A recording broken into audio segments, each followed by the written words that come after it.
반갑습니다. 올해부터 우리 교회 수요일에 묵상 기도회와 기쁜 예배를 드리고 있습니다. 작년에는 우리가 금요 기도회를 격주로 드렸다면 이번에 기본적으로 매주 수요일마다 예배를 드리고 있습니다. 월 1회는 깊은 예배라고 해서 조금 더 깊이 하나님을 예배하는 것을 목표로 하고 있고, 다른 주간에는 묵상 기도회로 우리 메인 성경 말씀에 따라서 비교적 짧은 말씀 묵상 설교와 또한 기도회 형식으로 함께 진행하고 있습니다. 다만 상황에 따라서는 묵상 기도회는 이렇게 영상 예배로 대체될 수 있는데, 오늘이 바로 그런 날입니다. 공사 관련된 공지는 다른 채널을 통해서 말씀을 드렸으니 이제 묵상 설교에 대해서 함께 이 시간에 집중해서 나아갔으면 좋겠습니다. 우선 저희가 6월에 만나게 된 본문은 고린도전서입니다. 아시겠지만 우리 교회는 개척 후 9년 정도 사이에 그중 7년을 매일 성경으로 설교를 하면서 성경 66권을 모두 본문으로 설교를 다뤘습니다. 고린도전서는 2020년 6월에 4편의 시리즈 설교로 이미 다룬 바 있습니다. 물론 설교자도 사람이기 때문에 늘 성장을 합니다. 그래서 2020년보다 아마 2026년에 제가 다루게 되는 것이 조금 더 저의 깊어진 부분이 많이 있을 것입니다. 그러나 2020년에 다뤘던 본문 해석은 여전히 동일합니다. 그래서 이번에 기회 되시면 그 4편의 설교를 만약에 한번 참고하시면 고린도전서를 묵상해 나갈 때 큰 도움이 되실 것입니다. 본격적인 말씀 묵상에 앞서서 우리가 앞으로 함께 묵상해 나가는, 혹은 이미 하고 있지만 남겨지기 많이 있으니까, 이 고린도전서가 어떤 배경을 가지고 있고 바울이 왜 이 편지를 썼는지 그 맥락을 한번 먼저 짚어보고 싶습니다.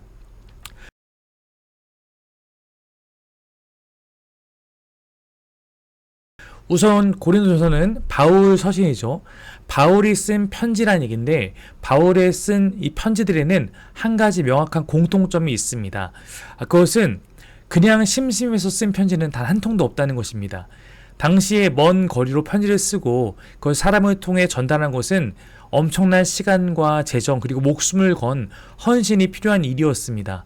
바울이 한 교회에 정착한 목회자가 아니라 교회를 개척하면 거기서 목양을 한 이후에 이제 때가 되면 또 다른 지역으로 떠나는 순회 그런 개척자였습니다.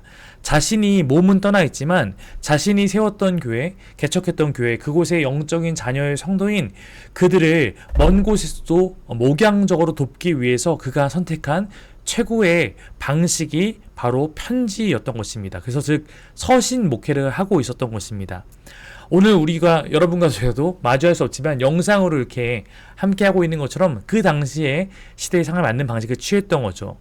바울은 복음을 전할 때, 어떻게 내가 로마 제국의 복음을 전할까 할 때 그냥 느낌대로 가는 사람이 아니었어요. 그는 굉장히 전략적인 사람이었습니다. 그는 아무데나 교회를 개척한 게 아니었고요. 그 시대의 가장 중요한 지역을 타겟팅해서 도시를 선정하고 그곳에 가서 교회를 세웠습니다. 고린도가 바로 그런 곳이었다는 이야기를 드리는 것입니다. 왜냐면 고린도는 일단 거대한 항구 도시였어요.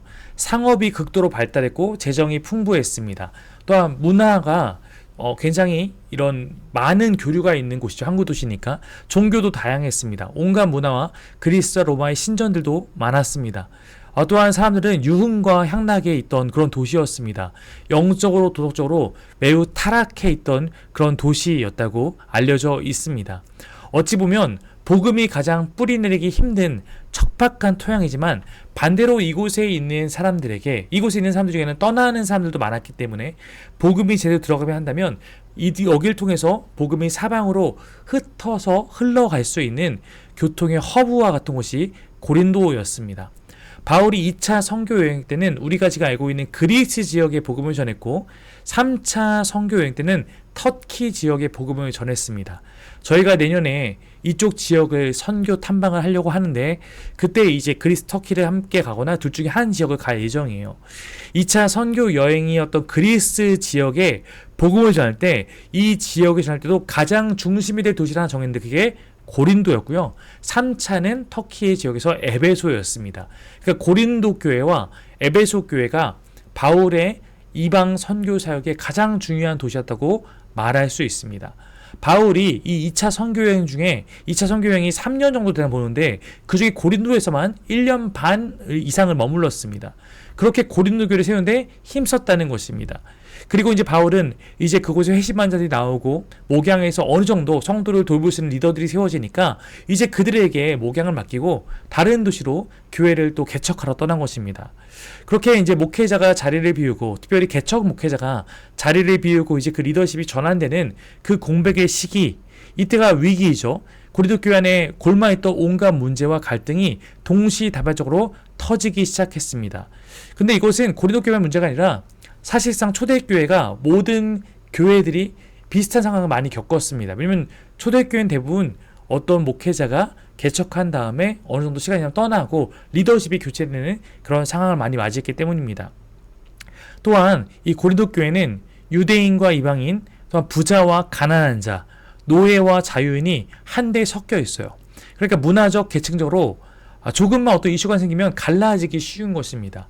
분파 싸움, 또 이 안에 근친 상간, 성도들 간의 세상 법정 소송, 또한 성적인 방종의 문제, 우상 제물에 대한 문제, 예배 안에서의 무질서, 심지어 부활을 의심하는 신학적 논쟁까지 그야말로 교회가 만날 수 있는 모든 문제가 종합 선물 세트처럼 터진 것이 고린도 교회의 상황이었습니다.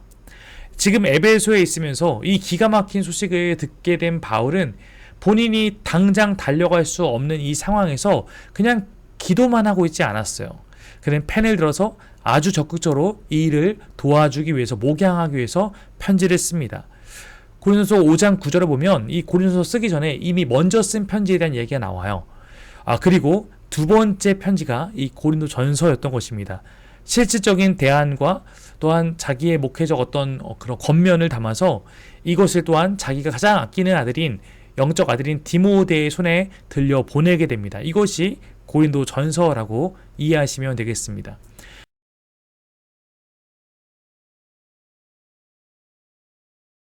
여기서 우리가 정말로 주목해야 할, 제가 봤을 때 여러분이 고린도서를 읽으면서 꼭 놓치지 말아야 될 위대한 목회적 지혜가 여기 하나 있습니다. 바울은 이 교회 안에 터진 수많은 문제들을 마주할 때 이것에 대해서 실용적인 해결책을 제시하는데 그렇게 애쓰지 않았어요. 하나하나를, 야, 이거 이렇게 풀어야 돼, 이거 이렇게 풀어야 돼, 야, 너희 싸우지 말고 중간에서 타협해, 예배 시간에도 이거 이렇게 해, 이런 이야기가 등장하지 않는 것은 아니지만 이것이 중요하지 않다는 거예요. 목양은 그러한 하나하나에 대한 해결책을 말해주는 것에 있지 않습니다. 바울은 이 문제를 꿰뚫어 봐요. 이 모든 문제가 발생하고 있는 가장 근본적인 원인은 이 하나하나의 문제가 아니라 복음에 대한 성도들의 오해 때문이라고 그는 말합니다. 그리고 그 해결책으로도 하나하나에 대한 구체적인 이야기보다 앞서서 예수 그리스도와 십자가의 복음을 너희 모두가 다시 한번 새기면서 그 안에서 복음의 은혜를 입은 너희가 어떻게 할 것인지에 대한 이야기를 합니다. 그래서 고린도서는 5가지 정도의 주제를 다루게 되는데 모두 문제제기, 너희 안에 이런 문제가 있다고 들었다. 그리고 이거에 대한 해답을 주는데 복음 중심의 해답을 줍니다. 여러분, 이것이 굉장히 중요할 거예요. 여러분들도 나의 문제나 앞으로 누군가의 문제를 다룰 때 그것에 대해 집중하면 해결을 못할 겁니다. 해결하는 듯이지만 또 다른 갈등이 번져나가고요. 결국은 어려움에 봉착할 겁니다. 우리 그리스도인의 문제는 그렇게 해결할 수 있는 게 아니기 때문에 그렇습니다. 먼저 이 5가지 문제가 뭔지를 설명해 보면 1장부터 4장은 교회 분열 문제예요. 이거는 흔히 말해서 난 누구의 라인이다, 이런 라인을 타는 문제입니다. 5장부터 7장은 성적인 타락과 몸의 가치에 대한 거예요. 몸에 대한 바른 이해가 없으니까 이거에 대해서 사람들이 혼돈 속에 그것이 삶에 영향을 준다는 거죠. 어떻게 내 몸을 써야 될지. 8장부터 10장은 우상에게 바쳐진 고기의 문제인데요. 이거는 즉 우리가 권리를 우선시켜 할 것인가, 공동체적 사랑을 우선시 할 것인가, 어쩌면 권리와 이웃의 사랑에 대한 문제를 이걸 통해 다루고 있습니다. 즉 내가 이걸 할 때 어떤 의미에서 해도 되고 어떤 의미에서는 안 하는 게 좋고, 이런 얘기예요. 11장부터 14장은 예배에 대한 겁니다. 공동체 예배를 할 때 각자의 예배 스타일이 있는데 그것을 막 이렇게 펼쳐놓는 게 꼭 지혜로운 것인가, 공동체 예배를 위한 지혜를 말하고 있습니다. 또한 15장은 부활을 의심하는 사람들에 대한 이야기입니다. 기독교 복음의 핵심이 왜 부활인지를 설명해 주고 있어요. 이 5가지 문제가 고린도 전서를 통해서 바울이 다루고 싶었던 문제다라고 이해하시면 되겠습니다. 여러분, 이것이 우리도 교회 생활하다 보면 다양한 문제를 만나게 되잖아요. 뭐 누가 누구와 다퉜고 요즘 사이가 멀어졌고 누구는 지금 팀 사역하는데 어려움을 갖고 있고 누구는 자기의 뭐 영적 리더십, 영적 목자들을 인정하지 못하고 있고 또 교회 안에서 이성교제 문제, 또 가정 안에 있는 여러 가지 각각의 개인적인 문제들, 또 예배에 대한 서로의 의견 충돌, 신학의 차이 등등 진짜 다양한 문제에 대해서 우리는 현실적인 고민을 개인적으로나 공동체적으로나 직면하곤 합니다. 근데 그때마다 우리도 자칫 잘못하면 문제를 당장 해결하기 위한 인간적인 해결책에 집중할 때가 많습니다. 그러나 오늘 바울이 이 고린도 전서를 통해 던지는 가장 중요한 메시지는 우리의 신앙 기초, 즉 내가 진짜 복음을 통과했는가, 내가 진짜 회심한 그리스도인이 맞는가 라는 근원적인 질문으로부터 이 문제를 해결하는 데 집중하고 있습니다. 당신이 정말 그리스도를 아는 사람이라면, 당신이 정말 복음의 은혜를 입은 사람이라면, 당신이 정말 회심한 그리스도인이라면 이 문제를 어떻게 다뤄갈 것인가, 이런 질문으로 나아간다는 것입니다.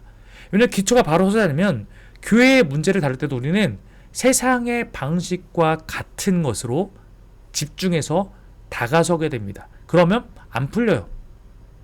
그리고 말 잘하는 이들에게 휘둘리게 되어 있습니다. 고린도 교회의 진짜 문제는 사건 그 자체가 아니라는 거예요. 말로는 예수를 믿는다고 고백하면서 실제 삶의 방식은 세상 사람들과 똑같이 그 시대에 그 세상에 어쩌면 타락한 문화를 그대로 답습하고 있다는 것에 있습니다. 그러면 이 문제를 해결할 수 없어요. 우리도 나의 삶의 문제, 그리스도인으로서 내가 이제 그 문제를 이전과 다르게 대할 수 있는 법을 배워가야 됩니다. 그것이 교회가 할 수 있는 겁니다. 바로 오늘 우리에게 바울은 그렇게 도전합니다. 너희가 입으로만 믿지 말고 너희가 믿고 있는 그 복음의 렌즈를 끼고 너희가 너희의 돈을 어떻게 쓸지, 너희 몸을 어떻게 쓸지, 너희 시간을 어떻게 쓸지, 너희 인간관계를 어떻게 할지, 너희가 예배를, 공동체를, 사역을 어떻게 할지를 바라봐야 한다라는 얘기를 하고 있는 것입니다. 복음은 죽어서 우리가 천국에 가기 위한 미래의 어떤 티켓이 아니라고 말하잖아요. 오늘날 우리의 삶에 대한 거예요. 오늘 사는 우리가 교회 안에서 어떻게 하나 되게 할 수 있는지, 또 나의 몸을 세상 유로부터 어떻게 거룩하게 지켜낼 수 있는지, 내 권리보다 어떻게 더 이웃을 사랑하며 살아갈 수 있는지, 그 실제적인 답을 우리가 찾을 수 있도록 도와주는 그 힘이, 그 공급할 수 있는 그 힘의 근원이 복음과 성경에 있다고 말합니다. 이것을 우리를 바꿔주는 현적인 능력이자 새로운 삶의 방식을 우리에게 주는 것입니다. 전 거기까지 가야지 우리가 그리스도인다운 삶을 살아가는 것이라고 생각합니다. 우리가 6월 달에 이 고린도서를 묵상하시면서 2000년 전 고린도 교회 모습 속에서 오늘날 우리의 고민을 다시 발견하고 바울이 선포한 그리스도의 복음을 통해서 나의 삶의 모든 영역, 지금 내가 직면하고 있는 어떤 문제를 새롭게 해석하고 그것을 바라볼 수 있는 그런 계기가 되었으면 좋겠습니다.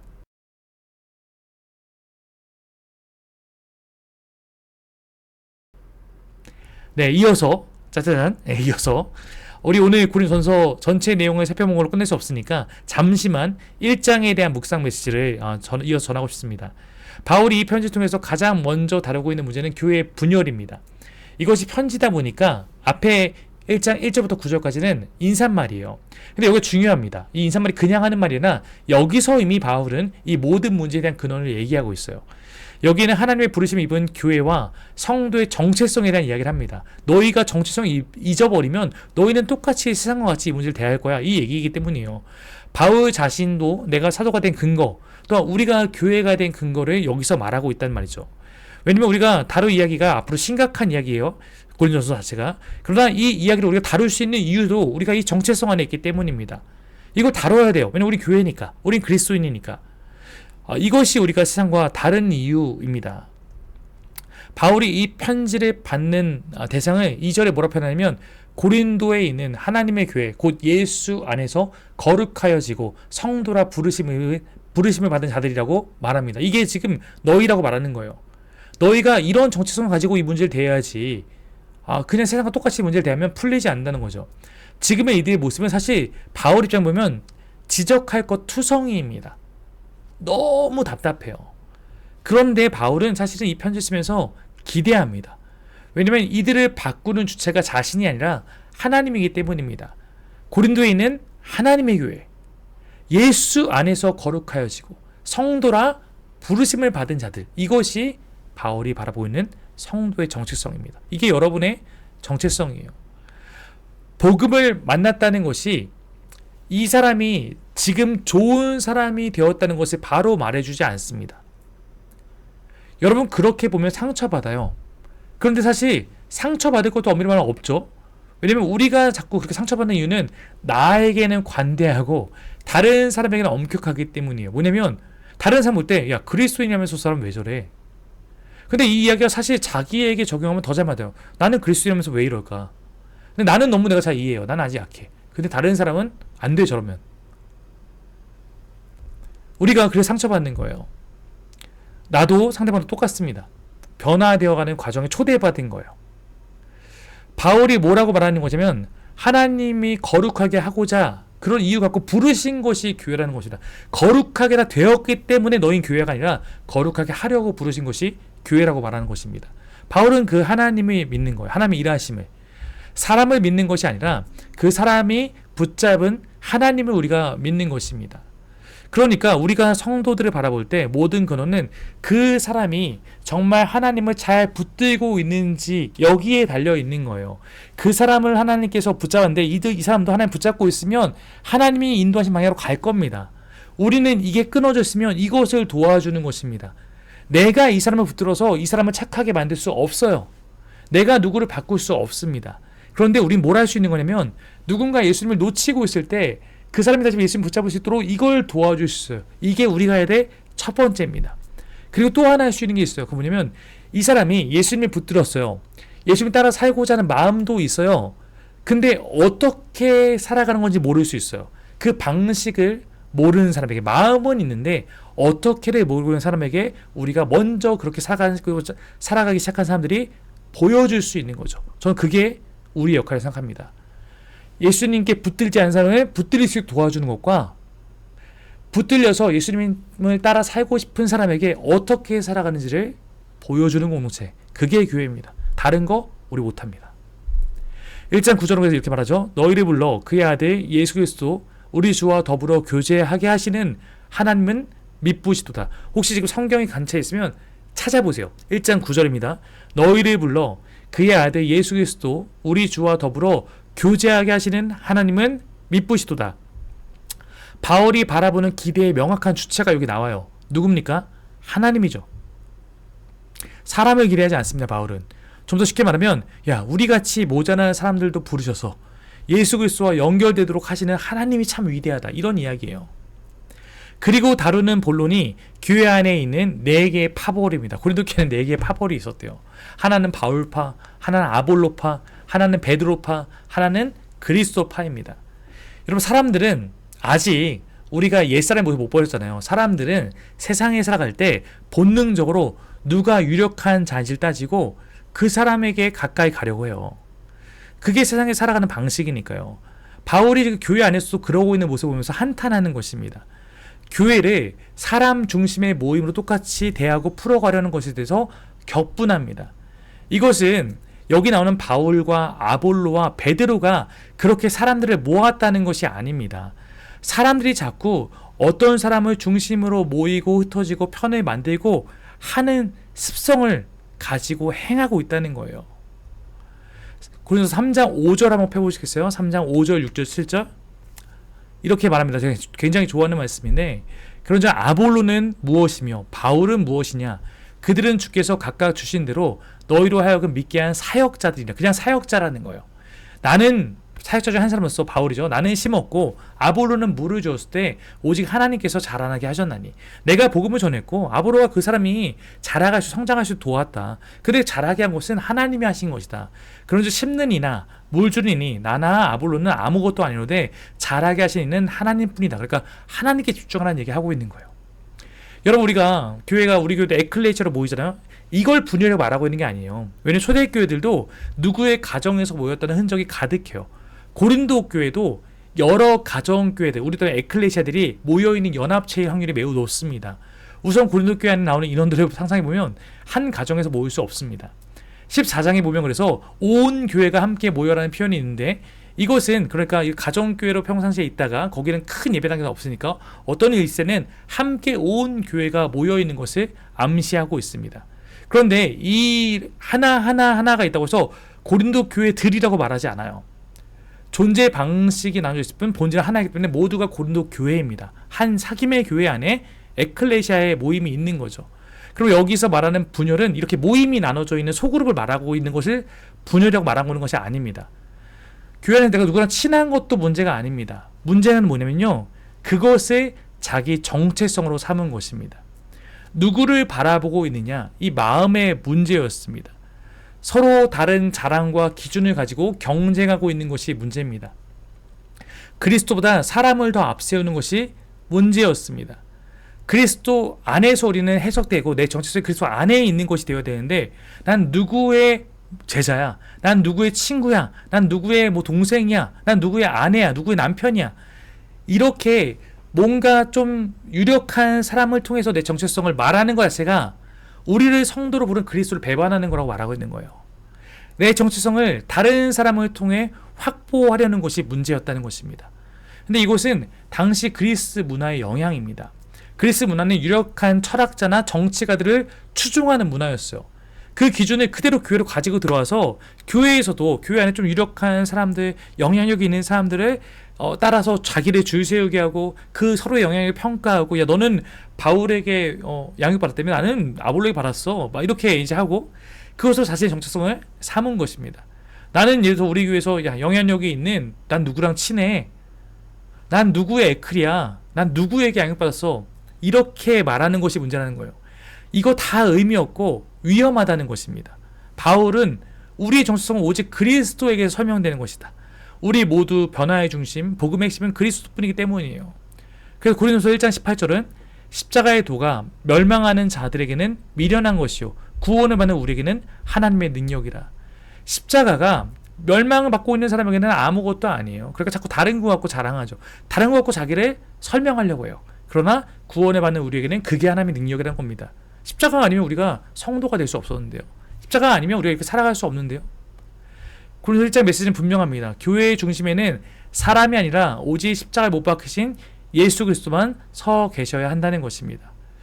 우리도 모르는 사이에 교회에서 세상의 방식을 따라가려고 하는 나의 습성이 나올 때가 있습니다. 공동체 안에서도 은연중에 그렇게 뭐 평가하고 그런 눈으로 다른 사람도 평가하고 이렇게 해서 본인 스스로 이상한 가치관을 갖고 교회를 바라볼 때도 있어요. 관계를 나누기도 합니다. 누구랑 친한 것을 자랑 삼을 때도 있습니다.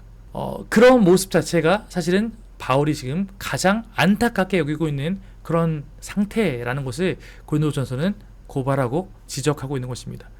부디 우리가 예수 그리스도를 통해서, 예수 그리스도와 친밀한 사귐을 통해서 나의 정체성을 내가 세워가고 그것 안에 집중하셔야 된다는 것입니다. 다른 사람에게 시간을 쓰는 거 필요할 수 있죠. 그러나 그게 내가 예수 그리스도를 위해서 시간을 쓰는 것보다 우선되면 안 돼요. 내가 다른 사람 만나는 데는 막 애를 써요. 근데 예배 나오는 건 등한시하고 뭐 묵상하고 이런 것들은 등한시하고 난 오직 사람들과 관계성만을 위해서 막 애쓰고 있다면 그거 잘못하고 계신 겁니다. 그렇게 생각하면 망합니다. 하나님 앞에서 먼저 내 우선순위가 있어야 된다고 바울은 말하고 있는 거예요. 내 우선순위가 어디 있는지 점검해 보셔야 됩니다. 우리가 자랑할 수 있는 것은 오직 하나, 아무 자격이 없는 나를 위해 십자가에 피 흘려주신 예수 그리스도뿐입니다. 이 정체성 안에 있을 때 우리에게 직면한 모든 문제를 우리는 올바르게 해결해 나갈 수 있다. 이것이 고린도서 메시지고 1장의 메시지입니다.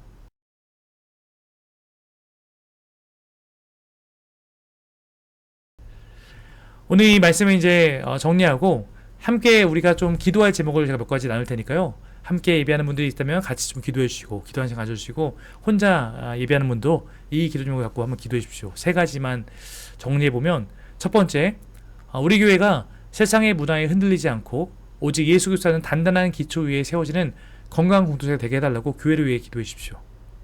두 번째, 내 삶의 모든 영역, 물질, 뭐 건강, 인간관계, 뭐 가정 등 이것을 내가 세상의 가치관이 아니라 복음의 렌즈로 바라보고 살아갈 수 있는 나에게 영적인 분별력을 달라고 기도해 주십시오.